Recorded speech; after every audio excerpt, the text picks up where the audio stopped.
Get your creek on.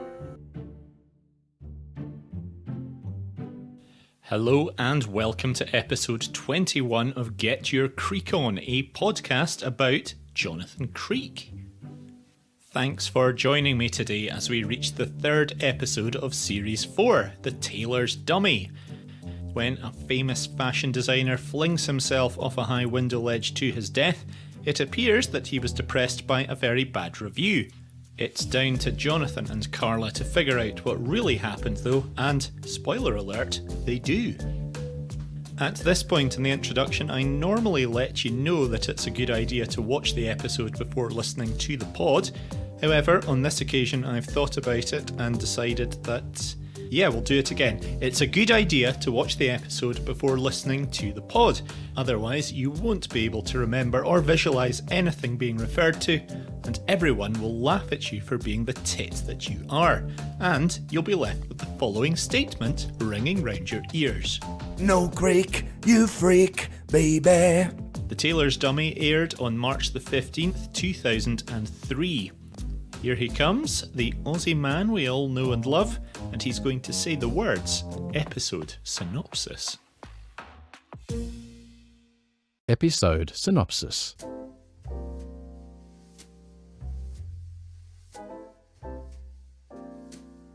We open with a train coming in to the station. 17-year-old Carrie, an art student and keen ornithologist, i.e. birdwatcher, is being met by her aunt and uncle, Louise and Claude Bergman, who are brother and sister. In the car home, Claude looks at some of Carrie's artwork and they discuss Marco, Claude and Louise's father, and Carrie's grandfather, who is a famous fashion designer in his very late 70s. A mile or so from the house, Louise skids to a halt, having nearly hit a bird or something on the road, and they get out to check whether it's okay. However, there's no sign of it. They've stopped in sight of the house and are shocked to see that elderly Marco is climbing out of his upstairs bedroom window. Despite their yells, the perturbed old man leaps to his death from the windowsill to the patio below. They race to the house and arrive to find that yes, he's definitely dead.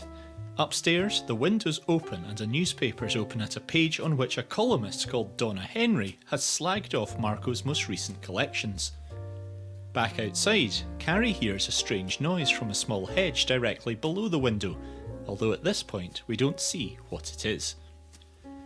Elsewhere, shit magician Kenny Starkiss is performing on a London street to a sceptical crowd. His teleportation trick is really rubbish and involves a completely different man stepping out of the second teleportation pod into which Kenny supposedly transmigrated. As he moves on to his next trick, the human egg slicer, we see two dodgy looking men watching on from the crowd with keen interest. In a restaurant, Brendan and Carla are doing an interview with Donna Henry, talking about their working and personal lives together.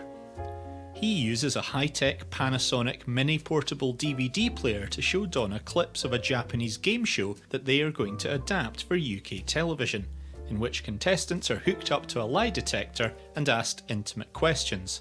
Alarms blare when they're exposed as fibbers. The conversation is interrupted by the barging in Claude Bergman, and he accuses Donna of causing his father's death with her spiteful and negative column. Donna says that if Marco was too weak to accept honest criticism, then that really isn't her problem, and then threatens to sue for defamation. Back on the street and with the assistant from the human egg trick being carted off by paramedics, the two dodgy men approach Kenny and flatter him with backhanded compliments about his act. Meanwhile, Jonathan's at the theatre and on the phone to Carla, mentioning that not only is Adam off sick for a while due to a sword-swallowing trick gone wrong, but several of their showgirls have recently quit.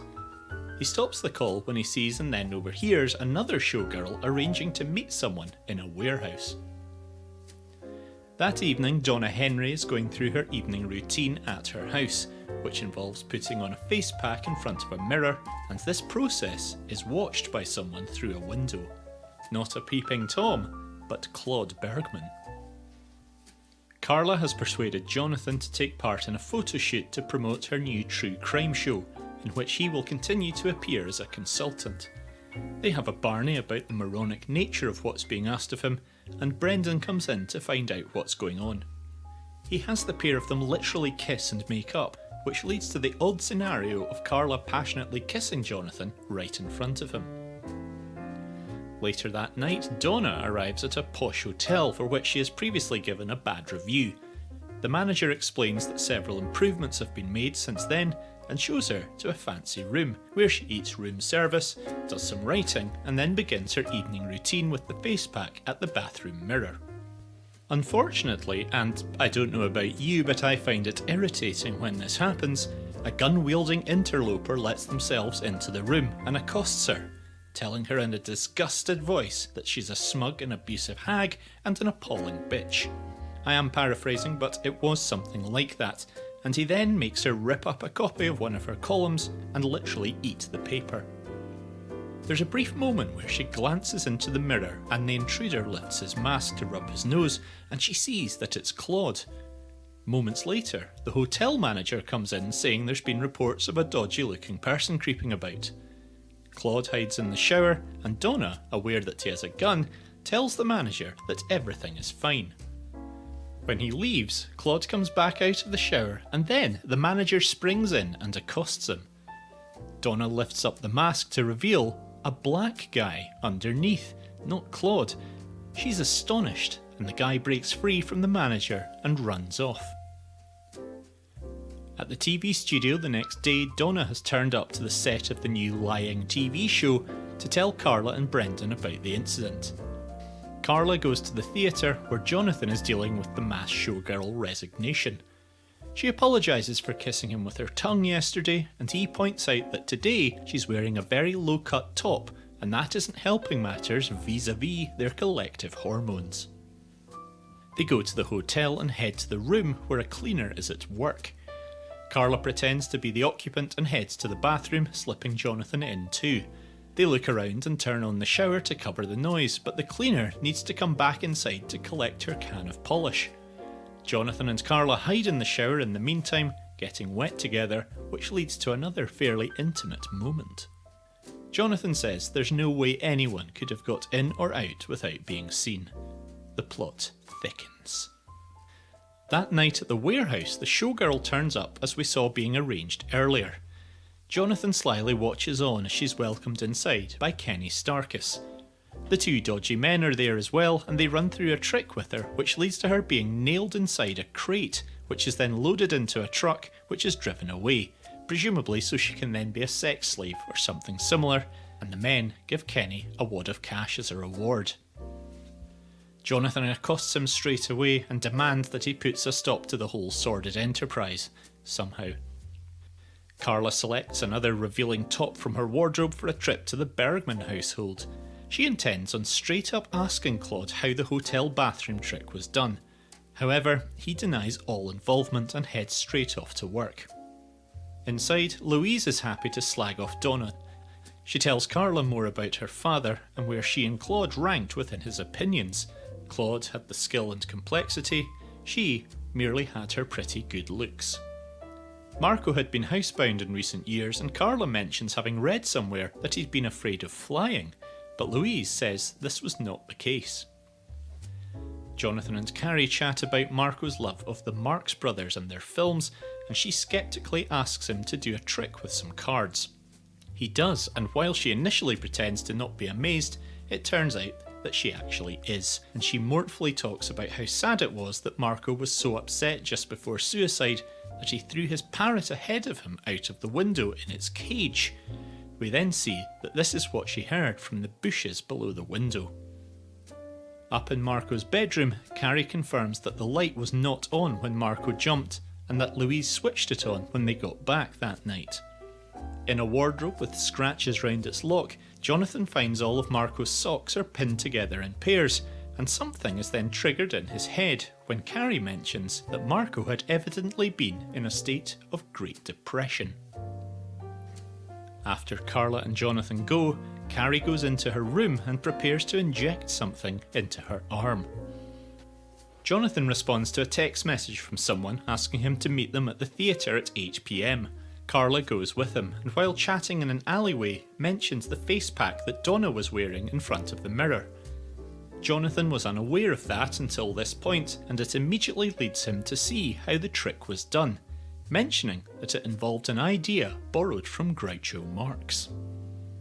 Moments later, Carla's taken at knife point by one of the dodgy blokes from earlier, and the other one has Kenny in his grasp nearby. Jonathan and Carla are taken into the theatre and locked in a cage hanging above spikes on the stage. They're going to be stuck there together overnight until the janitor arrives in the morning, and things get worse when the sprinklers go on and soak the pair of them.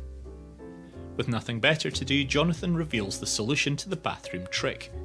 The hotel were in on it all, and they installed a mirror in her room that could slide sideways into the wall. In the room next door, which was a symmetrical layout, Claude and Louise dressed up in masks to replicate Donna Henry and the gun-wielding black guy. At the crucial moment, the mirror was slid back so that Donna was looking not at a reflection, but at Louise and Claude. It was then slid back into place moments later, an idea taken from a Groucho Marx film where one brother plays the reflection of another. The hotel manager only pretended to apprehend the intruder and was part of the whole ploy. The next day, Carla and Jonathan watch a video of Marco's last public appearance as she looks for the reference in a book about his supposed fear of flying. She finds it, and it describes how he was trapped in a burning aircraft during the war. Meanwhile, Donna and Claude unexpectedly meet for lunch, and she explains why she has to write her columns in the way she does. Somehow, this even more unexpectedly leads to the pair of them sleeping together. At the Bergman house, Carrie is emptying the bin when she notices something in there. For the second time this episode, we don't yet see what she's spotted. Carla and Jonathan head to the studio for the Japanese TV show, and Jonathan persuades her to link herself up to the lie detector equipment. It goes haywire when she seemingly lies that she does indeed have a solid marriage based on a deep and reciprocal love with Brendan. A mention of Pearl Harbor leads Jonathan to make the connections between various things that point towards FDR Roosevelt, and he realises that it is in fact a murder they're looking at here, not suicide by Marco. They're summoned back to the Bergman house where Louise has confiscated Carrie's medication. As Jonathan and Carla approach, they see Carrie edging out onto the window ledge just like Marco did. She's about to kill herself, but Jonathan and Carla intervene.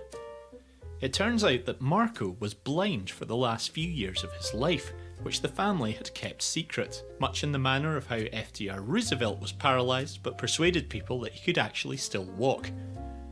The family business tried to carry on with Claude designing all the clothes, but he was not as good as his dad, and this meant the collection started getting criticism. Marco didn't have a fear of flying because of the burning aircraft, but a fear of fire. Louise rigged up a tape with sound effects of a raging inferno and her own shouted instructions to jump from the window, and timed it to start playing when they were on the route back from the train station. Marco was woken up by the sounds and jumped out of the window thinking the house was on fire and it was his only route to safety. He also attempted to save his beloved parrot's life in the process. Louise threw the sound effect tape into the bin, and Carrie later discovered it, listened to it, and this made her realise what had really happened. Louise claims to have done it for the family. With Marco now blind, useless, and having been an arrogant pain in the arse for years, she'd reached the end of her tether and decided that he had to go. We end in the studio where Carla has just presented the first episode of Guilty Secrets. Brendan confides in Jonathan that the whole thing is fixed, and that the polygraph reveals a lie 60% of the time, regardless of what people actually say. Donna Henry then arrives for a follow-up interview with Brendan for the profile piece she's writing, and, out of badness, Jonathan decides to tell her about how the show is fixed. As Mark Twain once said, a man who always tells the truth doesn't have to remember what he said.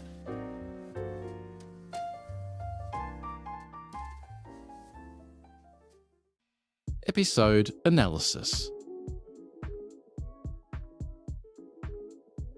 Whilst there are definitely some glaring unlikelihoods around the solutions to the two key mysteries, this to me was another strong episode in terms of enjoyability.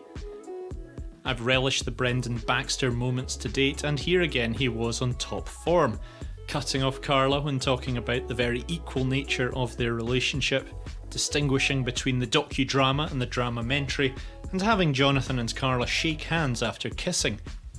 Whether he's oblivious to the continuingly increasing attraction between the two of them or actually somehow gets off on it all is a bit unclear, but it never fails to raise a laugh. Kenny Starkiss returned in this episode, having first appeared in Satan's Chimney, and this is also the last time that we will see him. Given his final scene was him being carted off at knife point by hoodlums, I think it's fair to say that he may well have been murdered. I thought the bloke who played his body double during that crappy trick near the start did actually look quite a lot like him. Hang tight for the next section if you want to know more about where that scene took place. Now, the bratty little boy who called him out was played by a young actor called Alex Pownall, and these days he is a personal trainer specialising in one-to-one parkour training. Check him out online if that's something that interests you. And whilst I don't know whether he's open to questions and interviews about his 2-minute appearance on Jonathan Creek, I can't say for a fact that he doesn't love receiving messages about it. The solution to the first mystery of Marco defenestrating himself from the top floor has us believe that he thought the whole house was on fire. I think that the fact the sounds were all coming from speakers would surely have been noticeable, particularly when he was out on the ledge and the supposed presence of his family on the ground below was soundtracked by their voices still being inside. Very dubious.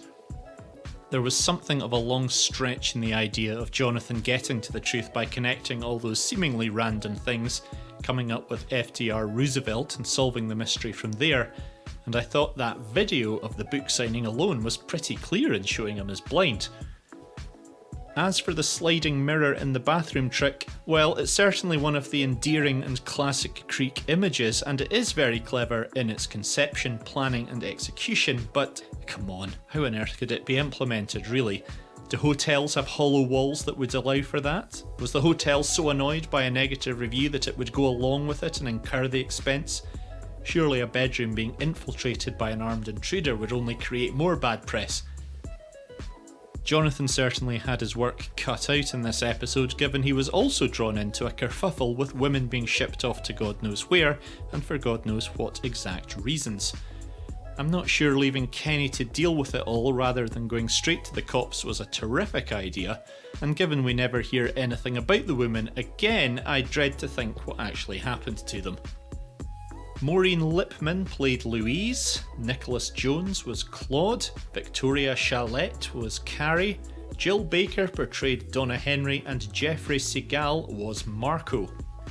Christine Jernan directed it, David Rennick wrote it, Verity Lambert produced it, Mel Nortcliffe was first assistant director, Aidan Turner was second assistant director, Guy de Glanville was third assistant director, whatever that person does, Richard Jupp was boom operator, Dave Chapman was visual effects designer, Rod Woodruff was stunt coordinator, Jackie O'Sullivan was the accounts assistant, and, the one you're all wondering about, John Clark was the standby painter. The celebration of Location Information Station.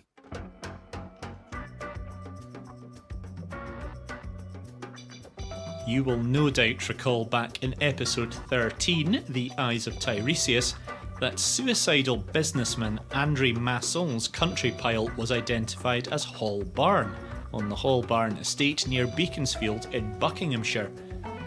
Well, it was again used in this episode as the Bergman family home. It was originally known as Brick House and is currently owned by the Lawson family. I know you've probably listened to episode 13 a good 7 or 8 times already, but for further information on Hall Barn you can go back and do so yet again. Elsewhere in the episode, Kenny Starkiss' terrible teleportation magic trick was shot just outside St Paul's Church in Covent Garden in central London. I always wonder how stuff gets filmed in such busy places without people stopping and gawking in the background, but they appear to have managed it somewhat here. Covent Garden Market can be seen on the right, and the outdoor seating area under the parasols is, these days at least, a French bakery called Maison La Dourie. And finally, when Carla accuses Jonathan of being a pervert under the billboard, it's superimposed on a building on Monmouth Street just round the corner in Covent Garden. The scene takes place on Tower Street, and the knife-wielding thug takes Carla down the Tower Court alleyway. And no, that is not a euphemism. Creek Connections.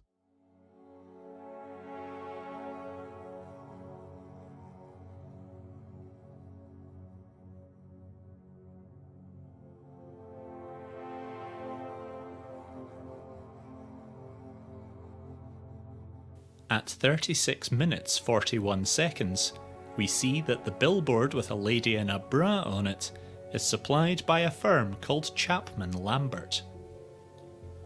Lambert Chapman is the name of an accountancy firm who describe themselves as approachable and independent, and are based in Braintree, Essex. Braintree was the childhood home of Paralympic swimmer Giles Long, who was a torchbearer during the 2012 Olympic torch relay, carrying it through Norwich Castle.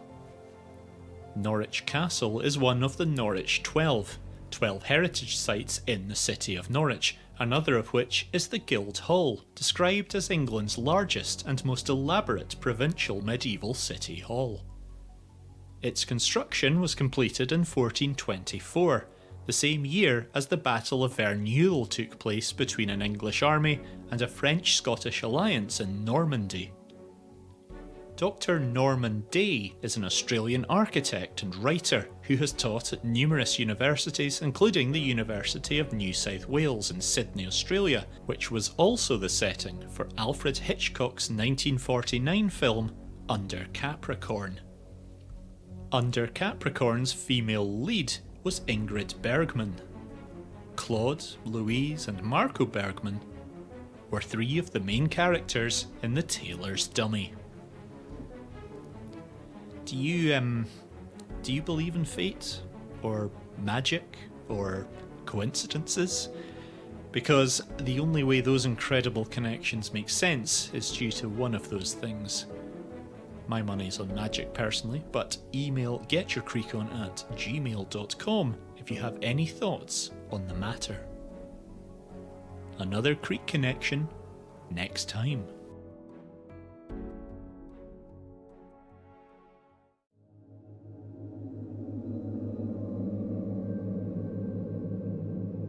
Relaxation time.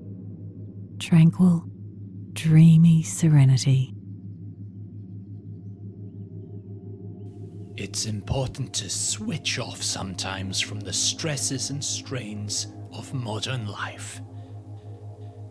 So why not soothe your brain cells with some autonomous sensory meridian response?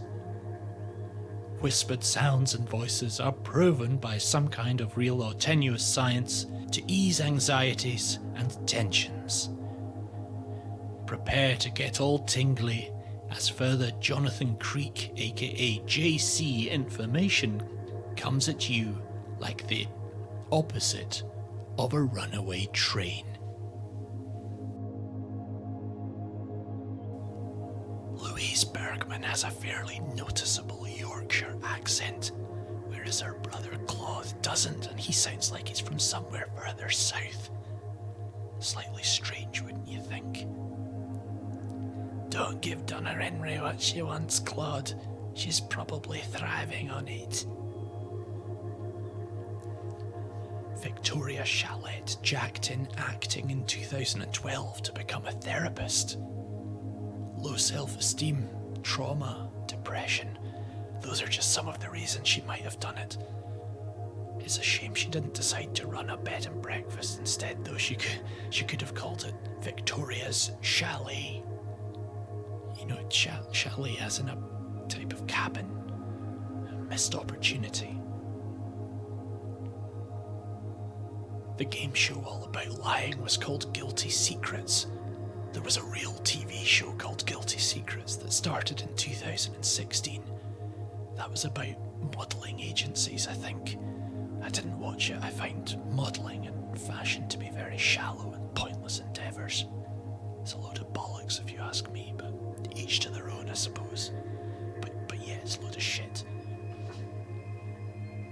One of the dodgy foreign thugs is always eating an apple when we see him, even when he's abducting people at knife point. A bit weird, no? China accounts for over half the world's production of apples. That's not really pertinent to anything here, but I did think it was kind of interesting. It seems a bit of a stretch that Claude would spy on Donna Henry's evening routine once and then just assume she does exactly the same thing at the same time every night. What if she decided to work late or something? Or maybe he actually watched her for 25 nights in a row and therefore could be certain of it. I suppose we'll never know. That's just the magic of drama, the magic of fiction, the magic of television.